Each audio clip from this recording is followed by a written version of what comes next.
Good afternoon, members. It is scheduled time for the meeting of the House Committee, and there is a quorum. I call to order today's meeting. Item 1. Matters arising. Reports on the meeting with the Chief Secretary for Administration. The Chief Secretary said that since the operation of the 8th Council, it has been half a year. The government has been collaborating closely with the LegCo, and admirable results have been achieved. In terms of bills, as at this Wednesday, the government has introduced 15 pieces of bills into the LegCo, including the four bills introduced at the Council on that day, one of which is the Northern Metropolis Development Bill. The LegCo has completed scrutiny of 6 bills, while 5 bills are under scrutiny by bills committees. This week, the government has submitted a 2026 updated legislative agenda to the LegCo, which has been sent to members in advance. The Chief Secretary said that the updated version of the legislative agenda lists out the remaining 21 bills to be introduced by the government in the remaining time of the year, which will help members to better plan their work. And also, the Chief Secretary said that in terms of funding in this legislative year, 31 items have been approved by the Finance Committee, providing timely support to policy measures and works projects, showing the highly effective collaboration between executive and legislative branches of the government. Item 2. LSD reports on bills and subsidiary legislation. A. 4 bills refer to the House Committee in accordance with Rule 54(4) of the Rules of Procedure. 1. Statute Law Miscellaneous Provisions Bill 2026. Paper LC LS 42 2026. I will invite legal advisor to brief us on the bill. Thank you, Chairman. This bill seeks to make miscellaneous amendments to various ordinances. It is an omnibus bill. The amendments can be separated into 5 groups. The first set are amendments arising from the systematic review of statutory laws of Hong Kong. Amendments are made to numerous items of enactment, including adaptative amendments, so as to bring them into conformity with the basic law and the status of Hong Kong as the PRC's administrative region. For example, changing governor into chief executive and replacing Crown with the government. Please refer to the paper. The second set of amendments are those not arising from the systematic review, including amendments to the Trademarks Ordinance to revise one of the grounds for the refusal of registration of a trademark, and also amendments to the Merchant Shipping Safe and Environmentally Sound Recycling of Ships Ordinance to enhance the allocation of legal liability on delay of ship schedule. Now, subject to the passage of the bill, most of the provisions will come into effect on the expiry of 30 days beginning on the day on which they were published on the Gazette. Concerning the Safe and Environmentally Sound Recycling of Ships Ordinance, the amendments will come into operation on the day appointed by the Secretary for Transport and Logistics. Now, in June and in May, the government has briefed the Panel on Administration of Justice and Legal Services and Information on Commerce and Innovation. No questions have been raised by members. The LSD is scrutinizing the legal and drafting aspects of the bill. Since the bill seeks to amend numerous items of enactments, including amendments to bring provisions into conformity with the basic law and Hong Kong status, members may consider forming a bills committee to study the bill in detail. That concludes my report on the first bill. Members, do we need to establish a bills committee to follow up on the bill? Please raise your hands. Ms. Maggie Chen, Mr. Holden Chow. Anyone else? Mr. Nick Chen. There are 3. The Secretariat will issue a notice to invite membership. 2. Medical Registration Amendment Bill 2026. LS 43 2026. I invite the legal advisor to walk us through the bill briefly. Chairman, the bill seeks to amend the Medical Registration Ordinance and the subsidiary legislation to revise the composition of the Medical Council of Hong Kong, adjusting the mechanism of the Medical Council and its committees to handle complaints and conduct inquiries and hearings, providing for the disqualification and removal of name from registers of a registered medical practitioner or RMP who has been convicted of certain offences, extending the continuing medical education requirements to cover all RMPs, and removing certain requirements relating to the grant of a special registration. For details, please refer to paragraphs 4 to 12 of the report. Subject to the passage of the bill, it will come into operation on the day on which it is published on the Gazette. The administration has consulted the panel on health affairs in February. Members supported the bill but also raised some concerns. We are scrutinizing the legal and drafting aspects of the bill. Since the bill seeks to introduce various aspects of reform to the medical registration ordinance in relation to MCHK and the medical profession, I believe members would form a Bills Committee to study the bill in detail. That concludes my report on the second bill. Members, does anyone need to establish a Bills Committee to follow up on the bill? Please raise your hands. Ms. Michelle Tang, Holden Chow, and Ms. Elaine Chick, there are 3. The Secretariat will issue a notice to invite membership to the Bills Committee. 3. Northern Metropolis Development Bill. Paper LS 44 2026. Now I invite the legal advisor to walk us through the bill. Thank you, Chairman. The bill seeks to introduce dedicated legislation for the development of the Northern Metropolis, including declaring certain areas as the Northern Metropolis, providing for measures for facilitating the development of the NM, including streamlining the approval procedures and also empowering the CE and Council to make subsidiary legislation for related purposes. Please refer to the bill for details. That's paragraphs 4 to 16. Subject to the passage of the bill, most of the provisions will come into operation on the day on which it is gazetted, as appointed by the Secretary for Development, while the remaining provisions will commence operation on the day on which they are gazetted. Please refer to paragraph 17. The administration has consulted the panel on development in March and June. Members generally supported the bill and also raised some concerns.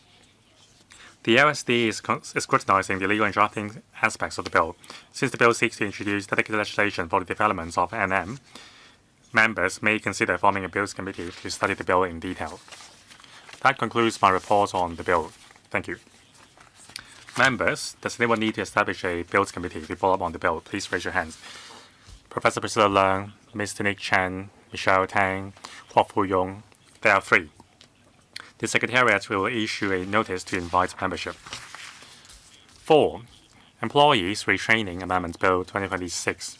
Paper LS 45, 2026.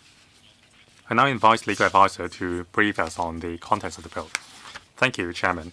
The last bill seeks to amend the Employees Retraining Ordinance to introduce a number of reforms to the ERB. The major amendments include renaming the ERB as Upskill Hong Kong, changing its composition, expanding its statutory functions and powers, streamlining the procedures for appointing training bodies, and providing for miscellaneous amendments.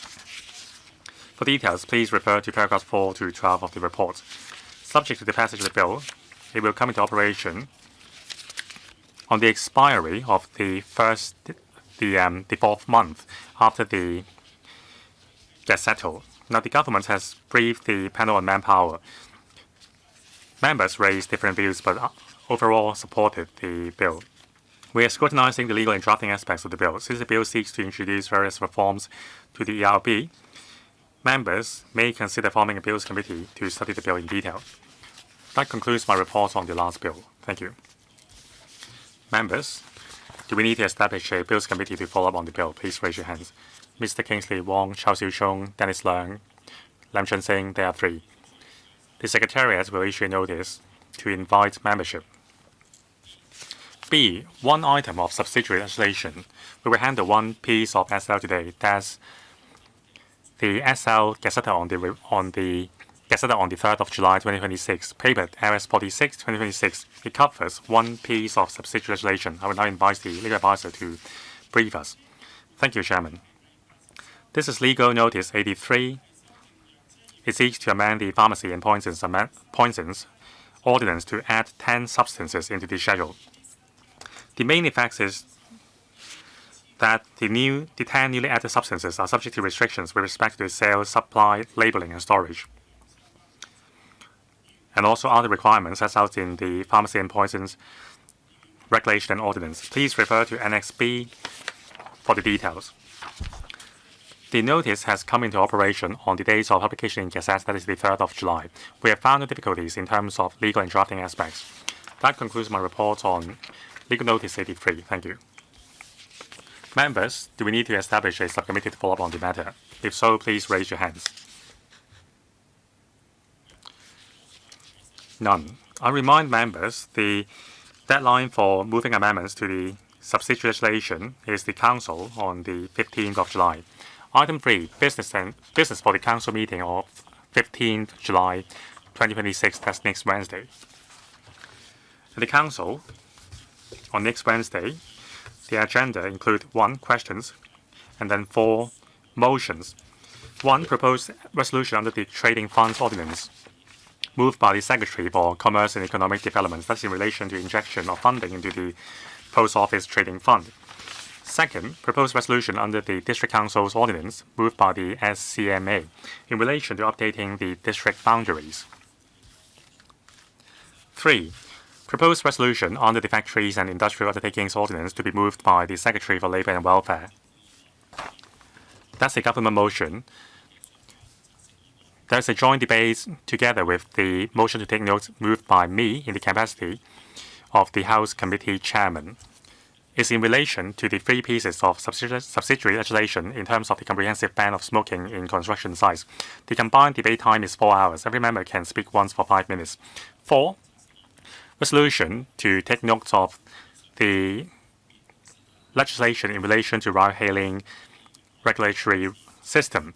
As agreed before, the debate time is 4 hours. Members may speak once for 5 minutes. 4. Reports of Bills Committee and Subcommittees. There's 1 report. Reports of the Subcommittee on Residential Care Homes, Elderly Persons Amendment Regulation 2026 and Residential Care Homes, Persons with Disabilities Amendment Regulation 2026.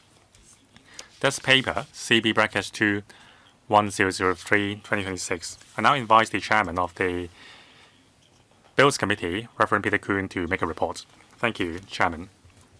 The Residential Care Homes, Elderly Persons Amendment Regulation 2026 and the Residential Care Homes, Persons with Disabilities Amendment Regulation 2026. The main objective is to establish a new grade of healthcare practitioners and to include that grade into the statutory manpower requirements of RCHEs and RCHDs. 1 meeting has been held with the government and public submission has been invited. The main discussion issues include the definition for HCPs, the academic requirements and experience requirements, manpower supply, remuneration level, and the registration system. Members were concerned how the government can ensure and maintain supervision on the capability and service level of registered HCPs, especially concerning high-risk care procedures, for example, replacing nasogastric tubes and urethra. The administration said that after the passage of the bill, there will be courses in relation to changing of nasogastric tubes and urethra. These will be listed as core competencies. Candidates must pass all these training and pass an examination to be licensed to register as a healthcare practitioner. The Social Welfare Department will be responsible for the registration, assessment, complaints, and declaration matters concerning the new grade. To ensure that there is effective monitoring on the professional level and service quality of HCPs, the administration will report the implementation of the measure in a timely manner. The subcommittee has completed its work.